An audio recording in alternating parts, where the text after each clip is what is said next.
Have you ever stopped to think about the cultural air you breathe? The stories you tell, the heroes you root for, the jokes you laugh at, and the very soundtrack to your life. For a huge portion of the world, that air is filtered through a single powerful source: North America. From the blockbusters we line up for, to the jeans we wear, to the slang that slips into our conversations. The influence of American and Canadian pop culture is so pervasive, it's almost invisible. Today, we're going to make it visible. We read diving deep into the phenomenon of global echoes, how the pop culture exported from the United States and Canada has shaped, reshaped, and sometimes clashed with the entire modern world. This isn't just about entertainment. It's about the softest, yet most powerful, form of power on Earth. Let's start with the most obvious export, the silver screen. Hollywood isn't just a place. It's a global storytelling machine. For over a century, it has been the world's primary narrator. In the early 20th century, American films flooded international markets because they were cheap, accessible, and full of a glamorous, modern energy. They sold a powerful idea, the American dream, the idea that anyone from anywhere can reinvent themselves and achieve success. This narrative was packaged in westerns that mythologized frontier justice, in musicals that burst with optimism, and in dramas about rugged individualists. The world watched, and these stories became a shared global vocabulary. But the real game-changer was the blockbuster. With high-concept, high-spectacle films, Hollywood perfected a universal language one of visual effects, clear heroes and villains, and simple emotional stakes. You don't need to speak English to understand Captain America's shield or feel the awe of a T-Rex. This created a cultural common ground. A teenager in Mumbai and a retiree in Munich can both debate who the best Spider-Man is. The shared experience of the latest Marvel or Fast and Furious film creates a global water cooler moment, uniting disparate cultures under a single pop cultural tent. If Hollywood shaped our dreams, the North American music industry provided the soundtrack. It began with the rebellious energy of rock and roll, an export born from African American blues and country that became a global anthem for youth rebellion. Then came the British invasion, a crucial reminder that this isn't a one-way street.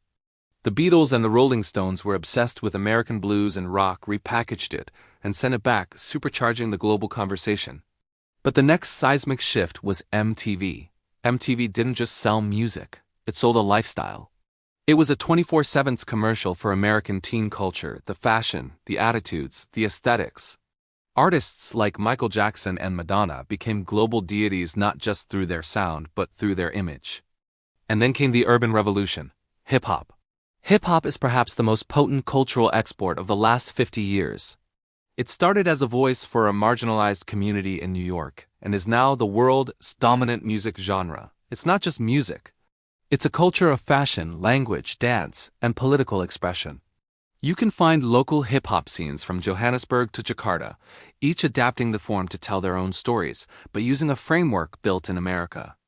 North American culture didn't just conquer the cinema and the radio. It moved into our living rooms. Television series, particularly sitcoms like Friends, The Simpsons, and How I Met Your Mother, have been relentless cultural ambassadors. They taught the world about the quirky coffee shop-centric life of young Americans. They normalized specific types of humor, relationship dynamics, and even apartment aesthetics that many around the world assumed were the norm.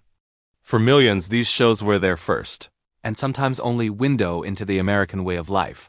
But the 21st century brought a new, even more pervasive frontier: the digital world.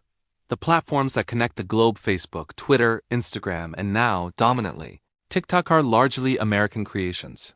They don't just carry culture, they are the culture. They have created a globalized, hyperspeed attention economy. Memes, trends, and conversations now ripple across the planet in hours. A dance challenge originating on TikTok in Texas is replicated by teenagers in Kenya and Indonesia the next day. The very architecture of our global conversation, the like, the share, the viral loop, is a product of Silicon Valley shaping how we think, communicate, and consume everywhere. This immense influence isn't without its consequences.